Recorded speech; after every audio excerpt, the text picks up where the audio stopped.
Abra sua Bíblia Sagrada.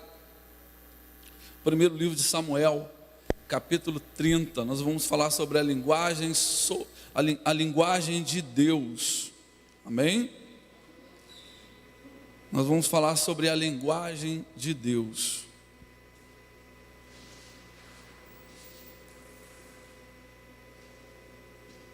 Aleluia. Glória a Jesus. Amém? Você recebeu aí, irmão? Aleluia. Glória a Jesus. Aleluia.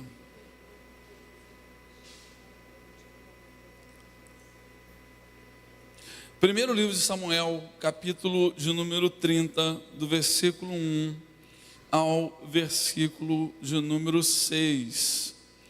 A palavra do Senhor diz assim: E sucedeu, pois que chegando Davi e os seus homens ao terceiro dia, a Ziclague, já os amalequitas, quem, irmãos? Tinham dado com ímpeto contra o sul e Ziclague, e a esta ferido e queimado. Tinham levado cativa as mulheres que lá se achavam, porém a ninguém mataram, nem pequeno nem grande, tão somente os levaram consigo e foram pelo seu caminho. Davi e os seus homens vieram à cidade e a encontraram queimada, e as suas mulheres e os seus filhos levados cativos.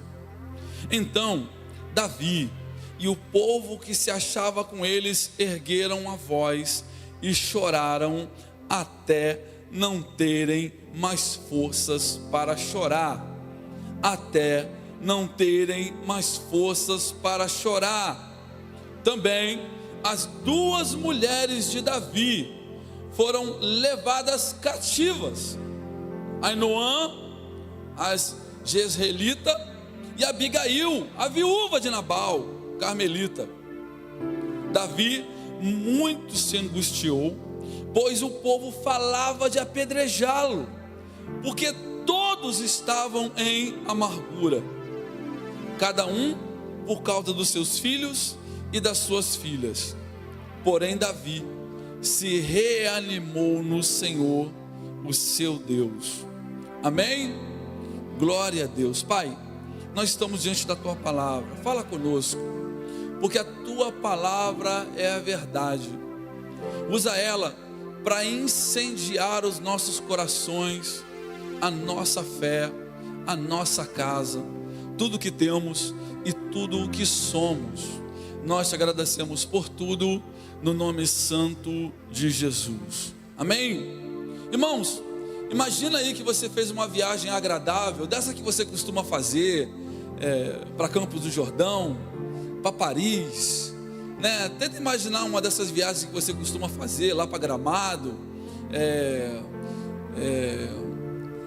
Elias e Maressa estão sempre lá em Jericoara, Porto das Galinhas. Irmão, já chegam lá, todo mundo já até conhece eles, né? Já é gente da casa. Tenta imaginar que você fez uma viagem dessas, e aí Elias, de repente você chega na sua rua, a sua rua virou um cenário da Ucrânia.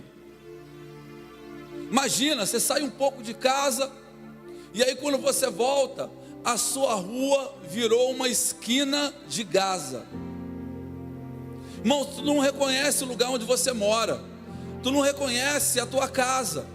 Imagina, Davi e os seus homens saem para trabalhar, ficam um tempo fora, desejosos de ver a sua família, desejosos de ver as suas esposas, sabe, irmão, de regar o alface lá no fundo do quintal, sabe, de plantar taioba, sabe, de cuidar do cachorro, de botar alpiste para os passarinhos.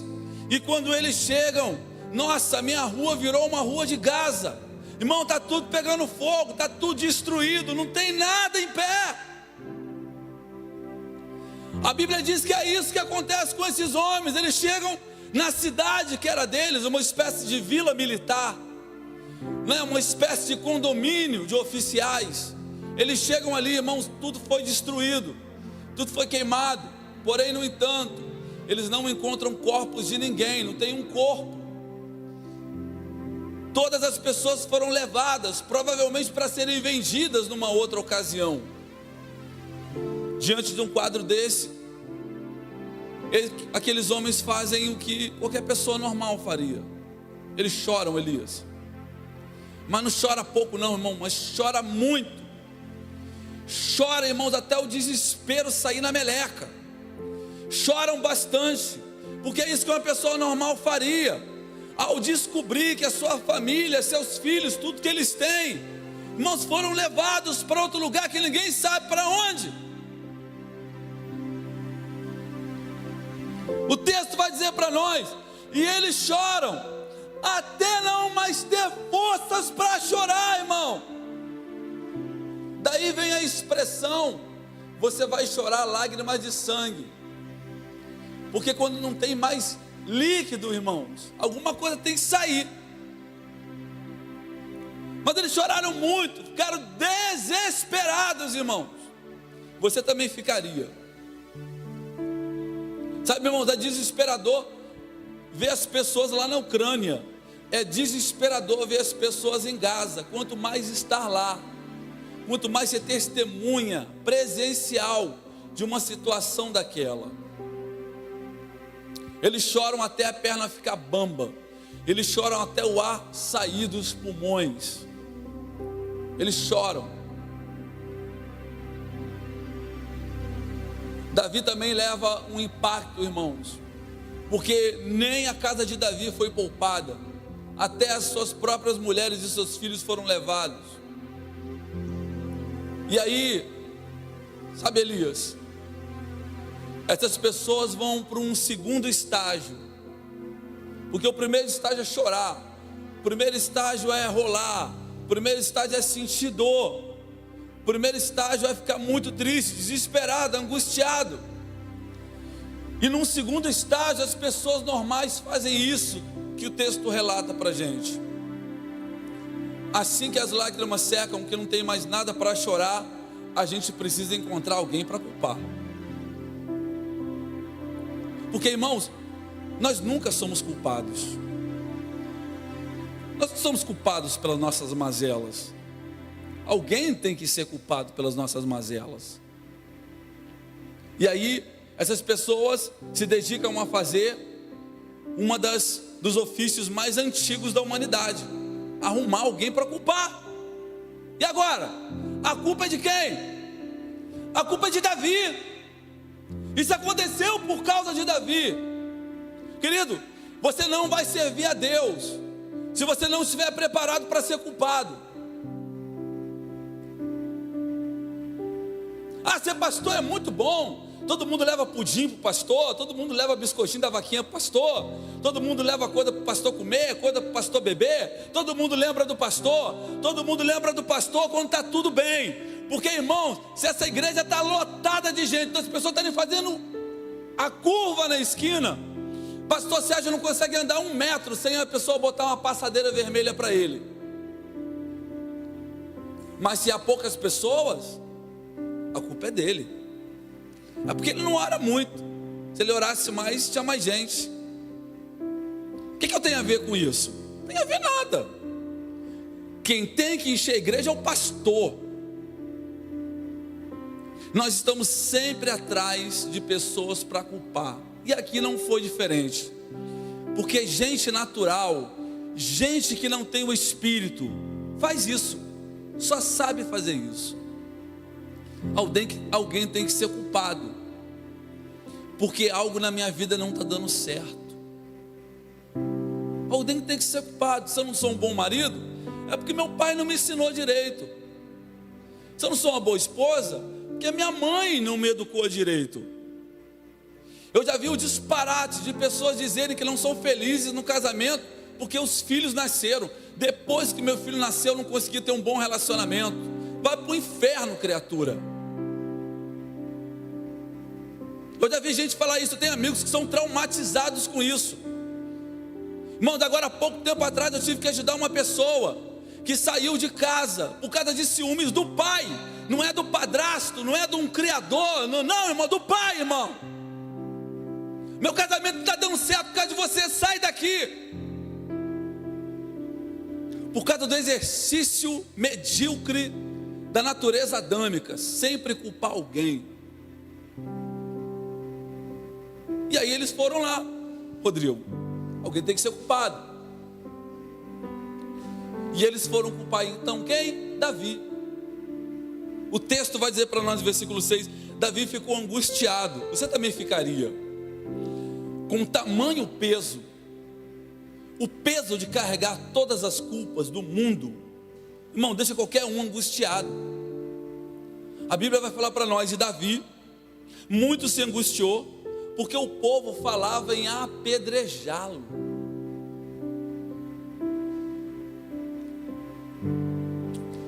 Sabe, irmãos, eu demorei a pegar a manha do que eu vou te falar agora. Demorei. E eu vou ensinar isso para você de graça. Não precisa fazer pix para mim não, é de graça, de graça. A Bíblia diz: de graça você recebe, de graça você dá. Irmãos, Davi é um cara que ele é um ponto fora da curva. Porque Davi sabe uma coisa. Davi faz uma coisa que, irmãos, se nós guardássemos isso, fizéssemos sempre, nós também teríamos uma vida diferenciada. Davi é o camarada que sabe que Deus não atende, não compreende, que Deus não responde à linguagem do desespero. Deus não fala a linguagem do desespero.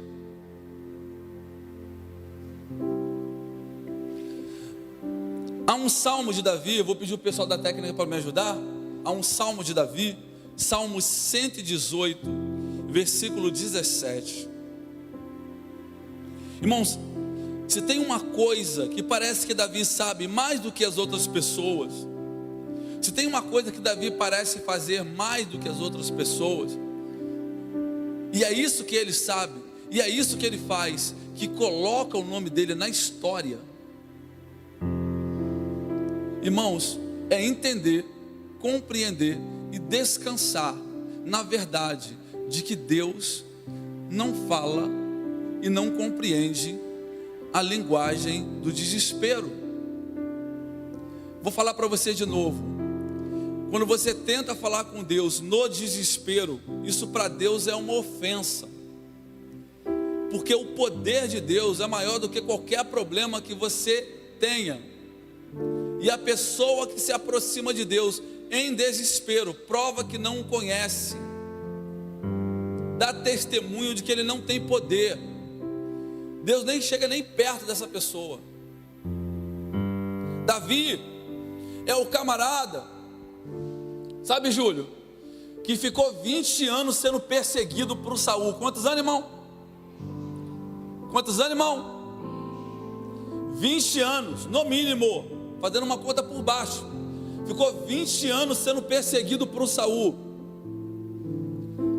E a palavra do Senhor diz que ele dizia para si mesmo, todos os dias: não morrerei, mas viverei. É isso que está escrito aí? Não morrerei, mas viverei, e anunciarei os feitos do Senhor. Um homem que durante 20 anos sabia que ia dormir, mas não sabia que ia acordar. Irmãos, não foi nem poucas vezes que Saul teve a oportunidade real de botar a mão nele. Não foi uma vez não, foi umas 2 ou 3 ou 4 vezes que ele sentiu o bafo de Saul no cangote dele. Você sabe o que é viver assim, irmão? Viver fugindo. Viver fugindo de quem tem o poder da máquina estatal para te perseguir. Você sabe por que Davi não enlouqueceu? Você sabe por que Davi não entra para a história como um homem depressivo, como um homem que tentou se matar? Porque Davi mantinha no seu coração um firme quadro profético, uma firme imaginação profética, que mantinha um canal aberto de diálogo constante com Deus. Ele sabia: não morrerei, mas viverei. Não morrerei, mas viverei. Irmão, vou falar uma coisa para você. Talvez não tenha acontecido isso com você, talvez não aconteça. Mas se acontecer e você sentir isso, irmão, sente vergonha também. Irmão, a gente está vivendo um tempo em que as pessoas, dois boletos estão trepando um no outro e elas já estão pensando em se matar. Nós estamos vivendo num tempo onde duas contas estão trepando uma na outra e as pessoas já estão desanimando da vida. Nós estamos, irmãos, vivendo no meio de pessoas cujos filhos saem para a noitada e não voltam, como eu muitas vezes não voltei. Irmãos, e as pessoas já estão dizendo que Deus não é fiel para cumprir o que Ele prometeu, porque o coração delas está totalmente contaminado pelo desespero, irmão. Davi todos os dias ele falava isso para ele: não morrerei, não morrerei, mas viverei. A palavra do Senhor diz: os que confiam no Senhor não ficarão confundidos, não ficarão envergonhados. A palavra do Senhor diz: os que confiam no Senhor não ficarão confundidos, não ficarão envergonhados. Por que você está desesperado?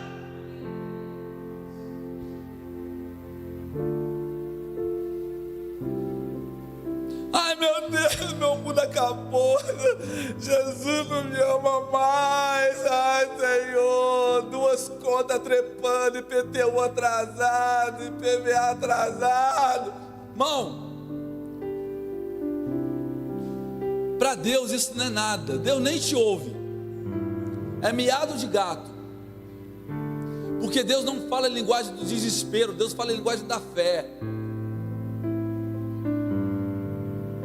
Muita gente entra na igreja desesperado. Com desespero eles entram, com desespero eles saem, porque eles não se permitem ser ensinados, discipulados, de que Deus não ouve desespero. Nem eu ouviria. Irmãos, se eu fosse o Pantocrato, você sabe o que é Pantocrato? Pantocrato em grego é todo poderoso. Irmãos, se eu também fosse o Pantocrato, eu não deixava ninguém chegar em desespero perto de mim, irmão. Paulo vai dizer para nós em Filipenses, porque ele tem o poder de sujeitar a si todas as coisas. Poder, irmão. Ele tem o poder de sujeitar a si todas as coisas. O que falta para você um pouquinho é a imaginação. Pastor, esse meu filho, pastor, é caso perdido. Eu já estou orando para Jesus preparar e levar. Pastor, esse meu marido, só Deus na causa. Já estou orando para Deus preparar e levar. Irmão, Deus corta caminho de você com uma oração assim. Deus, é como se você, sabe quando você vai para um país e as pessoas estão falando, você não entende nada? Você vai lá para a Tchecoslováquia, Iugoslávia. Aí as pessoas estão falando, você está tentando entender o que estão falando? A mesma coisa é Deus andando no meio de gente desesperada. Deus não compreende, porque Deus não fala essa linguagem.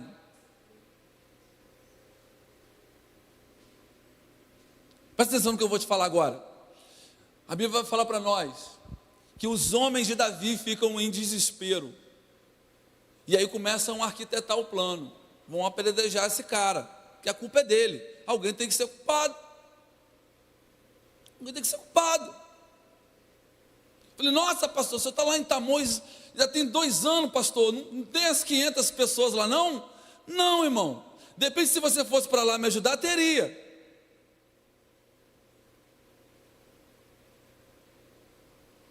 É fácil arrumar culpado, irmão. É a coisa mais medíocre da natureza humana, arrumar culpado. Vamos matar esse cara aí, a culpa é dele. Minha mulher não está em casa para eu dar um beijinho nela, a culpa é dele, pedra nele. A Bíblia vai falar para nós que Davi então, Irmãos, Davi se afasta um pouco daquela situação. Porque eu vou falar uma coisa para você: gente contaminada contamina, gente ferida fere, gente machucada machuca, gente desesperada contamina com desespero. A Bíblia diz então que Davi vai buscar o Senhor. Eu não sei como que fala a sua Bíblia. Minha Bíblia diz o seguinte: Davi, porém Davi se reanimou. Amém? Davi fez o que, irmãos? Davi fez o que? Davi fez o que, irmão? Davi se reanimou. A Bíblia diz aí que Deus reanimou Davi? Sua Bíblia diz que Deus reanimou Davi? Hein, Marisa? Deus reanimou Davi? O texto diz isso aí? Não, irmãos. Davi, antes de falar com o Senhor, ele se reanimou. Porque se tem um cara que descobriu isso e deixou isso como um legado para nós, é Davi. Davi já tinha compreendido lá atrás: Deus não fala a língua do desespero. E é por isso que quando ele chega no campo de batalha e ele olha para Golias, ele fala: camarada, a tua farra acabou, eu vou te engolir hoje, em nome do Senhor dos Exércitos. Hoje é o teu último dia, eu vou cortar a tua cabeça e eu vou dar o teu corpo às aves do céu. Você sabe por que Davi faz isso? Porque ele é o único camarada que não está desesperado naquele campo de batalha. Porque era a única pessoa que sabia que a dimensão de Deus era muito maior do que a dimensão de Golias.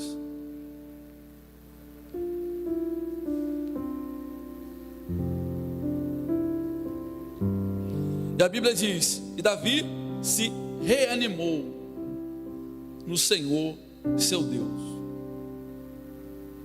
Porque às vezes é normal, irmãos, às vezes o desespero até bate na porta, né, Ione? O ser humano é isso.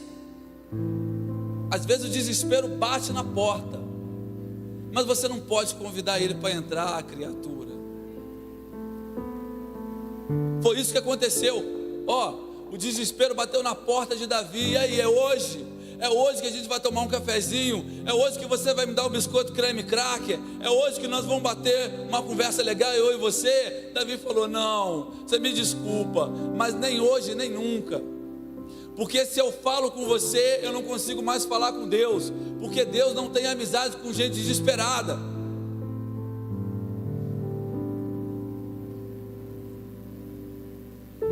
Versículo 7 diz assim: e disse Davi a Abiatar, o sacerdote, filho de Aimeleque: traze-me aqui a estola sacerdotal. E Abiatar trouxe a Davi. Então consultou Davi ao Senhor, dizendo: perseguirei eu o bando, alcançá-lo-ei? E respondeu o Senhor: persegue-o, porque de fato o alcançarás e tudo libertarás. Amém? Irmãos, a linguagem de Deus, olha aqui para mim, a linguagem de Deus não é linguagem de desespero. A linguagem de Deus, irmãos, é de uma fé que vê, que desenha na sua mente, no seu coração, a fidelidade de Deus. Veja bem, não por acaso, não à toa, não em vão, não debalde, a promessa do derramar do Espírito assim é descrita: nos últimos dias, diz o Senhor. Joel 2:28. Nos últimos dias, diz o Senhor, derramarei do meu Espírito sobre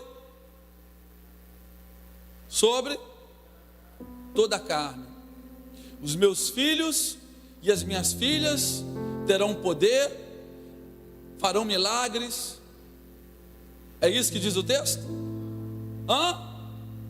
Está aqui atrás de mim? O pessoal da técnica vai me ajudar. Joel 2:28. Presta atenção, irmãos. A linguagem de Deus, a linguagem de Deus para os seus filhos, a linguagem de Deus para os homens. Nos últimos dias, diz o Senhor, derramarei do meu espírito sobre toda a carne, e os meus filhos e as minhas filhas profetizarão, terão sonhos e visões. Sonhos e visões é justamente o que anula o desespero, porque só fica desesperado quem não vê nada, só fica desesperado quem não sabe nada, só fica desesperado quem não compreende nada. Aí o Espírito fala para nós, nos últimos dias, eu levantarei uma geração de homens e mulheres que nunca mais beberão dessa fonte do desespero, porque eles saberão em seus corações e em suas mentes o quão poderoso eu sou para abrir portas aonde não há, para dar nome para aquilo que não existe, para fazer aquilo que ninguém imaginou. E como é que a gente faz isso? Com sonhos e visões. Sonhos e visões. A promessa do Espírito Santo, ela não vem dizendo, derramarei o meu Espírito, e eles vão fazer grandes coisas, vão mover montanhas, vão fazer o sol parar, vão fazer a lua parar, vão ressuscitar os mortos. Não, irmão, tudo isso é consequência de quem fala a linguagem de Deus.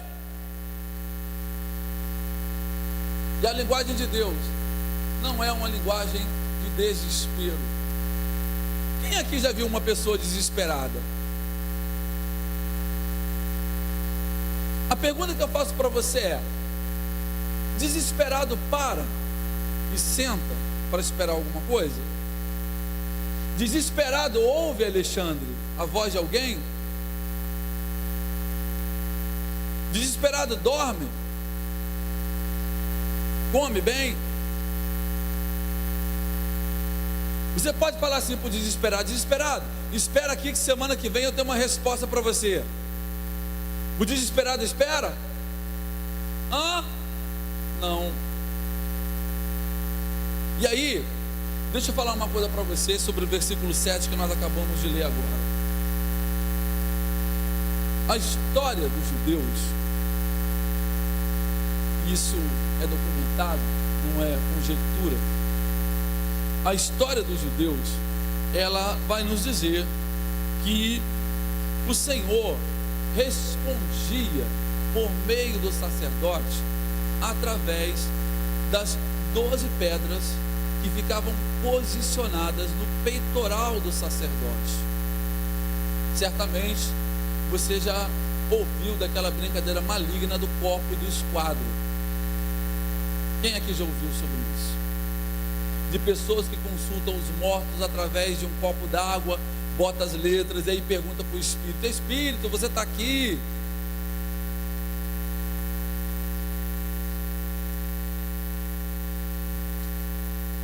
Irmãos, o diabo não inventou isso, isso já existia.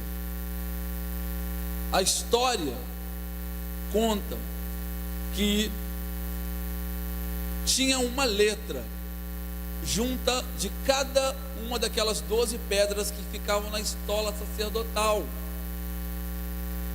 Cada pedra daquela que simbolizava uma tribo de Israel tinha junto a ela uma letra em equivalente. Então Davi diz para Abiatar o quê? Abiatar, traze o quê? A estola sacerdotal, porque eu vou consultar a Deus. Só que a história conta, Rodrigo, que você fazia uma pergunta para Deus e a pedra brilhava no tempo de Deus. O sacerdote, ele conseguia perceber, segundo a história, que a pedra que tinha uma letra em equivalência, ela emanava um leve brilho, que só um olhar mais treinado nas coisas espirituais conseguia perceber. Por isso, a estola tinha que vir junto com o sacerdote, que é o que estava treinado para perceber o leve brilho que a pedra emanava. A estola sacerdotal era a prova de gente desesperada. Gente desesperada jamais chegava perto daquilo, porque a resposta não vinha no tempo do desespero, a resposta vinha no tempo da fé. Então o camarada perguntava para Deus: Deus, devo eu fazer isso? Devo eu ir para lá? Devo eu ficar aqui? Devo eu casar? Devo eu mudar de emprego? Devo eu ir para outra cidade? E aí o sacerdote ficava olhando para as pedras, esperando que o brilho correspondente à formação da letra surgisse. Davi fez uma pergunta: perseguirei eu o bando? O alcançarei? Parece que foi uma coisa rápida, né, Elias? Que Deus respondeu, mas não era rápido, irmãos.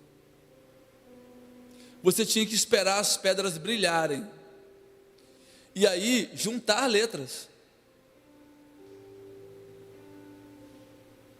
E as pedras, Alexandre, brilhavam no tempo de Deus, porque a fé se move sempre no tempo de Deus.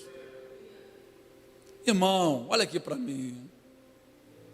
Estou caminhando nesse negócio um tempo, para ver gente que casou errada, por causa do desespero, de gente que mudou de emprego e se deu mal, por causa do desespero, de gente que foi à falência por causa do desespero, de gente que desviou da fé por causa do desespero, de gente que perdeu os grandes bênçãos espirituais por causa do desespero.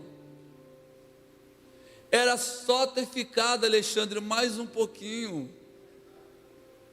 Era só ter esperado mais um pouquinho. Era só ter aguardado mais um pouquinho.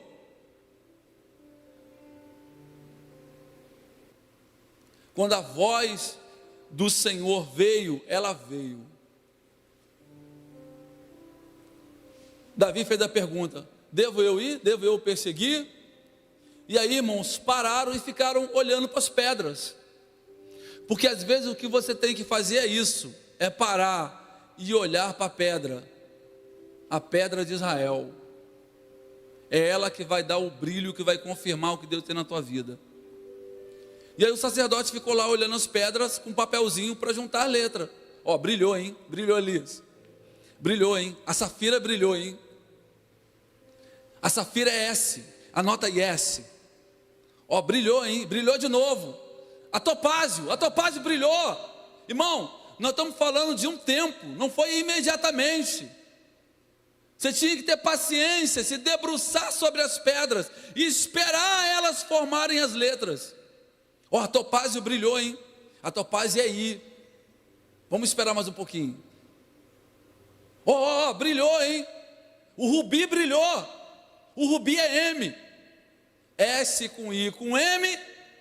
Sim, Deus está dizendo: Davi, vai atrás deles, porque você vai vencer. Irmão, só que não foi só um sim, Elias, foi uma frase inteira. A resposta foi maior do que a pergunta. Haja tempo para esperar, irmão. Cada brilho no seu tempo. A resposta foi: persegue-o, porque de fato o alcançarás e a tudo libertarás, irmão.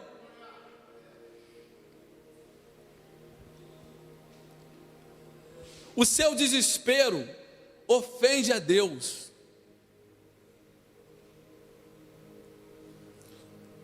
Eu já falei isso aqui, irmãos, quando a Helen estava lá por 16, 17 anos, ela entrou numa fasezinha ruim, irmão, né? A gente quer, minha mãe disse que a minha fase ruim foi de 13 até os 15, aí ele entrou numa fasezinha, Alexandre, complicada, dos 16 ali, dos 14 aos 16, irmão, olha, eu cheguei a resvalar no desespero. Irmão, teve um dia que aquela garota saiu 4 horas da manhã de casa, abriu a porta sem ninguém saber, se arrumou e saiu, irmão. Tipo assim, sou dona de mim, sou dona do mundo. Eu vou lá encontrar meus amigos, 4 horas da manhã, Rodrigo. Meteu, abriu a porta e foi embora. Aí, irmão, comecei elando e orando de um lado e orando do outro, porque a mãe nunca acha que pai ora, né? Mãe nunca acha que pai ora. Elando e orando de um lado e orando do outro. E aí um dia, irmãos, eu coloquei minha tristeza, meu choro diante de Deus, parei, respirei, e a voz do Senhor veio até mim. E o Senhor falou assim para mim assim: olha só, a história da sua filha está só começando. Foi só isso que o Senhor falou para mim. A partida não acabou. Irmão, atacante, enquanto o juiz não apita, atacante faz gol. Enquanto o juiz não apita a partida, atacante faz gol, irmão. Foi o que o Senhor falou para mim, né, na linguagem de futebol, sabe, Alexandre? O Senhor falou assim: olha só, o jogo dela só começou, camarada. Descansa o teu coração, de todas as coisas eu estou cuidando. E irmão, naquele dia eu senti paz. Hoje quando eu olho para ela, irmão, eu sei que o Senhor está em campo, irmão. E quando Ele meter o gol, vai meter golaço, de letra, de bicicleta, sabe? Melhor, 10 vezes melhor do que Pelé, 10 vezes melhor do que Neymar. Falei para ela esse dia, falei: ó, garota, quando o Senhor te pegar, tu vai ver só. Porque o Senhor está no cangote dela. O Senhor não fala em linguagem de desespero, não fique desesperado.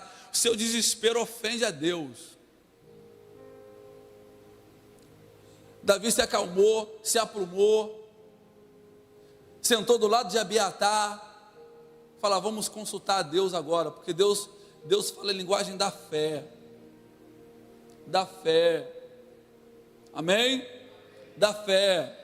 A Bíblia diz que Ana chorou, mas quando Eli olhou para ela, Elias, não havia desespero nela, porque gente desesperada grita, arranca o cabelo. Ela entrou no templo, Eli mal ouvia ela balbuciando, baixinho, falando baixinho, coração totalmente dominado pela paz. Eli olhou e falou assim: rapaz, essa mulher está bêbada. Olha lá, ela fala, mas eu não consigo ouvir o que ela está falando. E ele chega lá perto dela: mulher, tu está fazendo errado, mulher, não pode entrar na casa de Deus bêbada. A resposta dela para Eli, cheia de paz: meu Senhor, tua serva não está embriagada. Irmão, como tu não atende uma pessoa dessa, irmão? Como tu não se dobra para uma pessoa dessa? Coração totalmente em submissão, coração totalmente ensinável, irmão. O teu desespero faz você ser desobediente. O teu desespero faz você ser afrontador. O teu desespero, irmãos, faz Deus se afastar de você. Totalmente pacífico. Totalmente pacífico. Senhor, a tua serva não está embriagada. E a Bíblia diz que Eli então fala para ela: minha filha, vá em paz, e que Deus te conceda o desejo do teu coração. Ela vai para casa, e a Bíblia diz que lá na casa dela, não foi ali, porque Deus já sabia que Ana não estava em desespero. Lá na casa dela, a Bíblia diz: e o Senhor se lembrou de Ana, porque Deus nunca esquece os que têm fé. Lá na casa dela, depois que ela voltou, o Senhor se lembrou de Ana, e ela concebeu um filho. Quando você passar por aquelas portas, ou por qualquer outras portas onde Deus é exaltado e glorificado, irmão, respira fundo e recupera a tua fé, porque Deus não ouve ninguém desesperado. O que você tem que fazer? Faz lá fora, chora no meio do caminho, chora, berra, rola no chão, cai. Mas quando você passar pelas portas da casa de Deus, você está diante do Pantocrator, que no Antigo Testamento se chama El Shaddai, o Todo-Poderoso. Se tem alguma coisa, se tem alguém que pode fazer alguma coisa, se alguém é Deus, irmão. E o teu desespero ofende o sagrado. Irmão, hein, Elias, para encerrar. Irmão, a Ana é tão fantástica, Ana é tão sobrenatural, porque essas pessoas marcam a nossa vida. Irmão, um coração como o de Ana, um coração como o de Davi. Irmão, tu passa por uma pessoa dessa, a tua vida não é mais a mesma. Tu não é mais o mesmo. A Bíblia diz que Ana então concebe uma criança e fica em casa o tempo daquela criança desmamar. E aí eu perguntei lá em Tamoios, eu vou perguntar aqui para as irmãs: quanto tempo leva para uma criança largar o peito? Alguém falou para mim lá em Tamoios, 4 anos. A minha irmã mais velha mamou até os 5, 6. Mas quanto tempo mesmo leva para uma criança desmamar? Um mês hoje, né? Hoje é um mês. Mas antigamente, uma criança levava quanto tempo? Quanto, Cristina? Quanto, Cristina? 3 meses. Eu desmamei com 6. Minha mãe falou que eu com 6 meses já não queria mais leite. Mas a minha irmã foi até 6 anos. Bom, lá em Tamoios, nós chegamos mais ou menos a uma média de 4 anos. Irmão, presta atenção no que eu vou te falar aqui. Presta atenção no que eu vou te falar aqui. Nós estamos falando de uma mulher que prometeu para Deus que ia dar o seu filho para ele, quando ele desmamasse. Ana ficou com aquela criança, até ter certeza absoluta que do seu peito não saía mais leite. Porque ela sabia que quando levasse ele no templo, não voltaria mais para casa. Eu creio que foi uns 4, por aí, sabe? Eu não sou expert em leite não, o Alex, mas eu quero acreditar que foi uns 4 anos mais ou menos. E aí, Elias, passado todo esse tempo, tá? A gente tá, imagina você ser o sacerdote de uma comunidade de templo único, lidando com aproximadamente 500 mil de pessoas por ano. A tenda de Israel era única, não tinha uma igreja em cada cidade, não tinha uma tenda em cada cidade. Todas as pessoas que queriam se reportar a Deus iam em Siló. Se tem uma coisa que a gente não pode culpar Eli, é de gravar um rosto. Nós estamos falando de um trânsito de 500 mil, 1 milhão de pessoas anualmente. Passados 4 anos, quando Eli olha para Ana, ficou gravado no coração dele. Não foi o rosto de Ana que ficou gravado no coração dele, foi a fé de Ana. Porque uma pessoa como essa, quando passa na tua vida, tu não esquece, criatura. Tu não esquece. A Bíblia vai dizer para nós então que quando Eli sobe com Ana ao templo para entregar a criança, a Bíblia diz que Eli se lembra dela e automaticamente começa a abençoar ela. Melhor, abençoa o seu marido e fala: camarada, que mulher fantástica você tem, que parceira fantástica você tem. Ele fala para ele assim: Eucana, que o Senhor te dê muitos filhos dessa mulher, que essa mulher engravide várias barrigas de você, tu tenha muitos filhos dessa mulher. Oxalá que todas as crianças de Israel nascessem de uma mulher como essa. E começou a abençoar ela, irmão, porque a bênção de Deus persegue quem não está em desespero. A Bíblia diz que ela volta para casa e tem mais 6 filhos.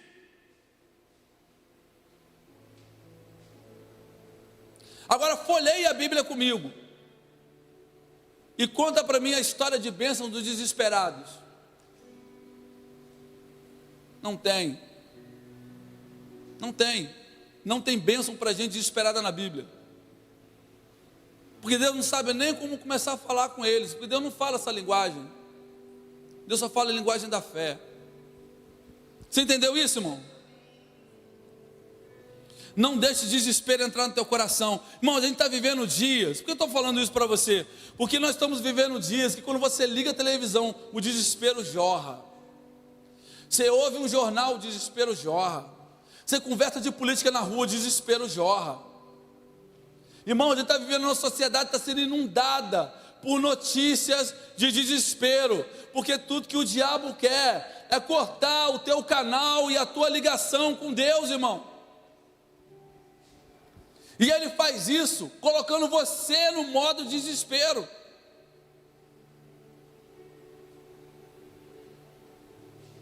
Não morrerei, mas viverei. Amém? Não morrerei, mas viverei. Irmão, quantas vezes Deus me deu livramento, irmão, no mar, já fui afogado quase 3 vezes, já fui atropelado 2 vezes, nunca morri, irmão, nunca quebrei nada. Deus tem cuidado de mim. Dei piripaque aí na semana passada, no mês passado. Irmão, o sangue ao invés de entrar, o sangue saiu. Deus é bom, Deus tem cuidado de mim, vou ficar desesperado para quê, irmão? Quando eu fechar os meus olhos, vou ver a glória do Todo-Poderoso, do Soberano, irmão. Vou ficar com Ele pela eternidade, irmão. Desespero para crer, criatura. Celebre a tua fé em Deus. Celebre o teu relacionamento com Deus, porque Ele tem cuidado de você. Davi, ele era tão abusado, que ele diz: o Senhor é o meu pastor, nada me faltará. Irmão, você não bota essa pessoa para andar no caminho do desespero, irmão. Você não bota, não. Você não engana ela, não, irmão. Você não engana, não. Fique de pé. Você se lembra? Os mais velhos aqui vão lembrar. Elias vai lembrar. Elias é do tempo da televisão de tubo. Irmão, Alexandre também. Você vai lembrar daquele comercial da Sadia, que tinha um garoto com a venda nos olhos, botavam várias mortadelas, presunto, e ele, lembra? E ele falava: isso aqui não é Sadia. Isso aqui não é Sadia. Ah, isso aqui é Sadia. Lembra do comercial? Irmão, quem tem fé em Deus, ele pode estar de olho fechado. Irmão, se o diabo tentar botar ele no caminho do desespero, ele: opa, esse caminho aqui é desespero, esse caminho aqui não é para mim não, porque ele anda por fé e não por vista. Amém? Celebre um Deus que cuida de você e diga: não morrerei. Bota a mão no seu coração, profetiza profetiza sobre a sua vida o que você está precisando. Olha, não morrerei, não irei à falência, não irei à falência, meu casamento não vai acabar, meus filhos não vão para droga, meu marido não vai para o alcoolismo. Irmão, viverei, profetiza, diz, profetiza, declara sobre a tua vida: prosperarei, serei chamado bendito do Senhor, serei chamado bendito do Altíssimo. As pessoas vão me ver e elas serão obrigadas pelo poder de Deus a me abençoar. Sabe, irmão, não deixe o desespero ser a linguagem do teu coração. Profetiza sobre você e declara: viverei, não morrerei, minha enfermidade desaparecerá, não crescerá, ela não se enraizará no meu corpo, não se enraizará no meu sangue, a enfermidade não se enraizará nos meus ossos, o tumor vai desaparecer, a doença vai desaparecer, a enfermidade vai desaparecer, o dinheiro para eu pagar meus compromissos vai aparecer, Deus vai abrir uma porta sobrenatural.